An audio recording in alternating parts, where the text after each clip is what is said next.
तलाश अपनी अपनी। अपनी दुकान के जिस सिरे पर मैं बैठती हूँ वहाँ से मार्केट की ओर आने वाली सभी सड़कें दिखती हैं। दक्षिणी दिल्ली की इस नामालूम सी छोटी दुकान में अपनी सीट पर बैठे ही बैठे आते जाते हुए इस शहर को मैंने जाने कितनी बार देखा होगा। दुकान के ठीक बाहर खड़े हुए गुलमोहर की घनी छाया के नीचे कभी बसंत की बहारें ठहरती रही हैं तो कभी जाड़े की चमकती दमकती हुई धूप, कभी कभी तो गर्मी की वीरान दोपहरी में इस पेड़ के तले आकर खड़ी होने वाली वीरानी को भी मैंने काफ़ी करीब से देखा है और कभी झमाझम बरसती बरसात में इस पेड़ को सद्य स्नान करते हुए भी पाया है। इस सामने वाली सड़क पर से गुजरते रहते हैं अनेकानेक वाहन, असंख्य मुसाफिर। सबकी गड्ढे सी हुई आकृतियों के बीच में सबसे जानी पहचानी जो आकृति उभर कर आती है वह है मारिया की। जैक, जॉन और नन्ही स्टेला की उंगलियां थामे हर शाम मेरी दुकान पर आ जाती। बच्चों को कभी लेमन जूस चाहिए होते थे तो कभी पेंसिल, रबड़ या ब्लॉटिंग पेपर।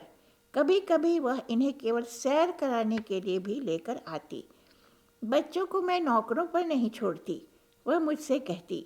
उस समय उसकी आंखें खुशी से चमक उठती थीं। उसे अपने पति और अपने बच्चों से बहुत लगाव है, यह मैं जान चुकी थी।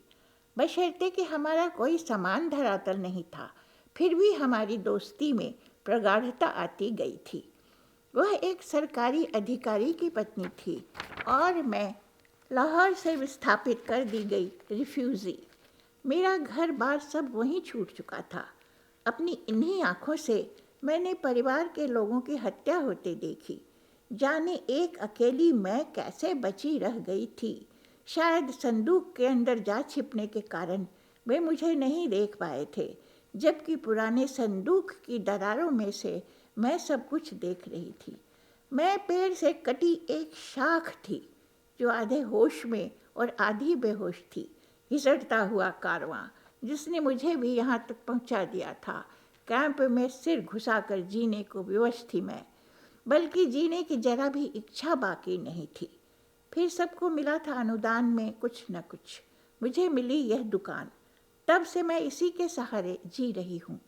जीने की इच्छा न थी, लेकिन फिर भी एक आशा बची हुई थी मन के अंदर। लगता एक दिन सब कुछ ठीक हो जाएगा, मुझे मेरे बचपन का शहर वापस मिल जाएगा। वे पेड़, वे दरख्त, ताल तलैया का बहता हुआ पानी और फिर रफ़ीक। उन दिनों वह कॉलेज की पढ़ाई को छोड़ छाड़ कर अंग्रेजी हुकूमत के खिलाफ नारे लगाता हुआ देश के विभाजन की बात को बेजरूरी बताता हुआ घर घर अलख जगा रहा था। समय की ढेर सारी परतें इन तमाम बातों के ऊपर चढ़ चुकी हैं।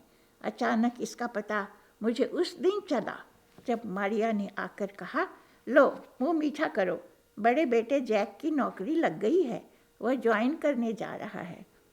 इसी तरह से एक दिन जॉन की भी नौकरी लग गई और वह चला गया। फिर तो बची थी एक बेबी स्टेला। कितने कितने दिन।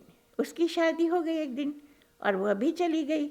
धीरे धीरे बदलते हुए जीवन के इन सभी रंगों में एक दिन अचानक ही उदासी का रंग भी आ मिला, जब मारिया को काले वस्त्र पहनने पड़े। उसका पति जॉर्ज कभी ना लौटने वाली यात्रा पर जा चुका था। उसके जाते ही मारिया एकदम अकेली रह गई।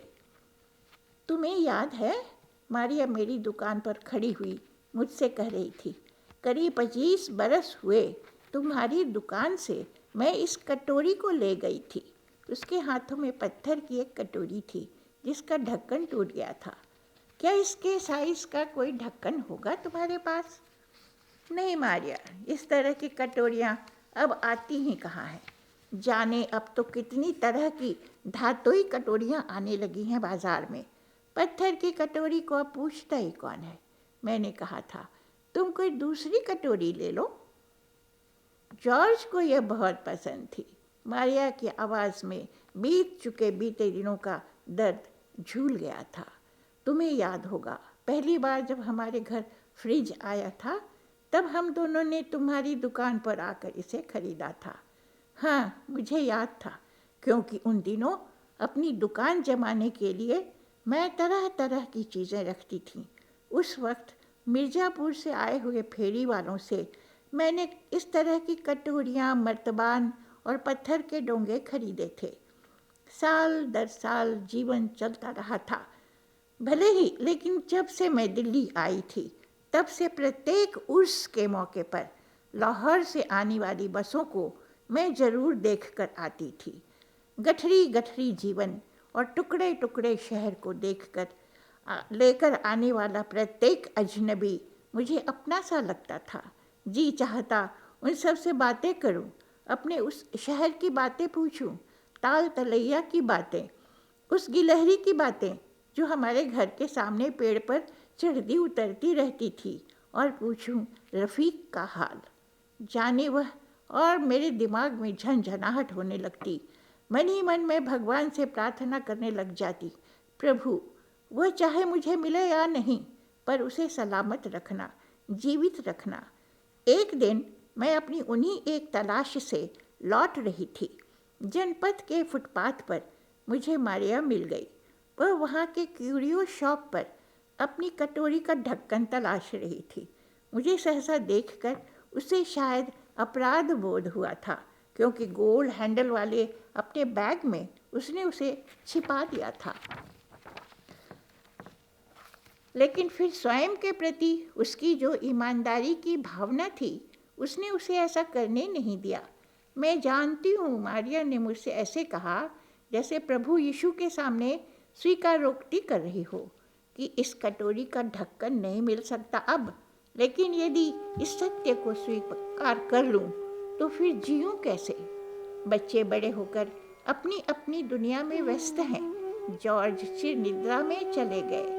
फिर जीवन जीने के लिए मेरा कोई उद्देश्य तो हो, ताकि जीना सार्थक लगे। अब जबकि इन दिनों मैं इस कटोरी के लिए ढक्कन तलाशती हूँ ना, तो मुझे लगता है कि मैं कुछ काम कर रही हूँ, या कि अभी भी करने को कुछ बचा हुआ है। इतना कहकर मारिया चुप हो गई। सच, तलाश, एक कोई तलाश, या कि ऐसी कोई आशा भरी उम्मीद तो हो कि जिसके सहारे को थाम कर यह मानव मन अपने आप को साध कर चलता रह सके। इस बात को मुझसे बेहतर कौन जान सकता है। मैंने मारिया की ओर देखा। उसकी आंखों में पानी था, उसी रंग का पानी जो मेरी अपनी आंखों में भी भर आया था। तलाश अपनी अपनी।